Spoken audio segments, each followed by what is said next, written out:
What's up guys? Many of us think that we cannot take a good quality picture with our smartphone more or less like a DSLR. Yes, that's of course true. So in this video, let me give you a few tips and tricks by which you can take amazing pictures and videos with your smartphone camera itself. Hello guys, if it's your first time here, do consider subscribing to our channel and also hit the notification bell icon to join our notification squad. Without any further ado, let's get started.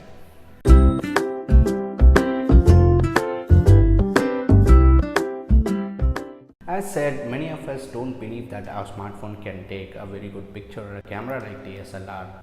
But that is completely false unless you can take a complete control of your camera. Yes, I do agree that most of the smartphone under budget price does not have the option of taking the control of the manual settings in the camera. But there are few apps by which you can really take the control of the camera manually and you can take an amazing awesome pictures. Here I am using my Redmi Note 4. Here you can see it doesn't have the manual options as much you can get from a DSLR.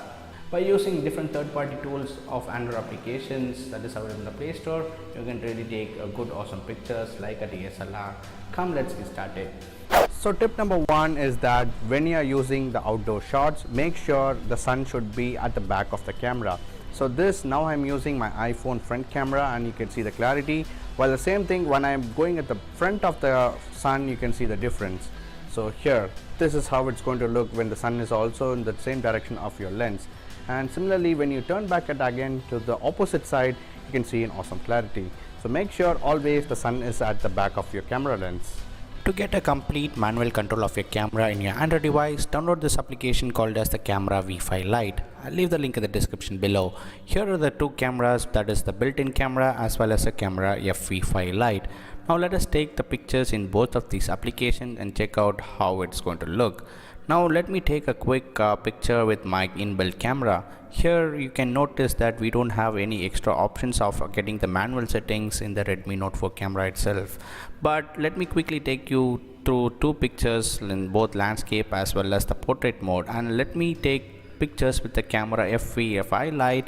Also just compare the pictures at the end of this video. Now let me try taking quick pictures with this Camera V5 Lite. This camera application completely avoids the scene modes. Instead, you can get full manual control over all photographic parameters. Just like you do with a reflex camera, you can also ultimately control every aspect of the picture and leave the post-processing to the computer.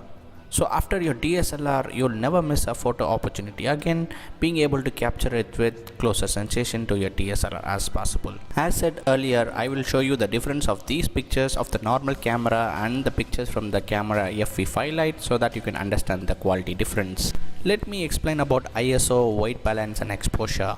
The component within your camera that can change the sensitivity is called as image sensor or simply sensor. In very basic terms, ISO is the level of sensitivity of a camera to the available light. Lower the ISO number, the less sensitive it is to the light, while the higher ISO number increases the sensitivity of a camera and adds noise to the picture. Next up is the white balance. White balance is used to adjust the colors to match the color of the light source so that the white objects appears white. The subject may be lit by a number of different light sources, including the sunlight, incandescent bulbs and fluorescent lighting. In order to bring all these under the same contrast, this white balance is used. In basic terms, it means just adjusting the colors so that you can make the image look more natural. The last is called as the exposure. A photograph's exposure determines how light or dark an image will appear when it's been captured by your camera. Believe it or not, it is determined by just three camera settings: its aperture, ISO and shutter speed. Mastering all these three will give you an awesome video or a good picture. The first two pictures are taken with the normal camera. Here you can see the darker details of the plant, while the second two pictures now which you see is taken with the camera. This gives extra sharpness to the picture, hence by increasing the quality of the picture. Try installing this application and you can definitely see a good change in the picture quality that is near to a DSLR camera while you take with this application. Hope you guys have found this video useful. If so, give this video a huge thumbs up and also share this with your friends. So, and also don't forget to subscribe to our channel to see more awesome contents like these. With that being said, I'm Gautam and I'm signing out.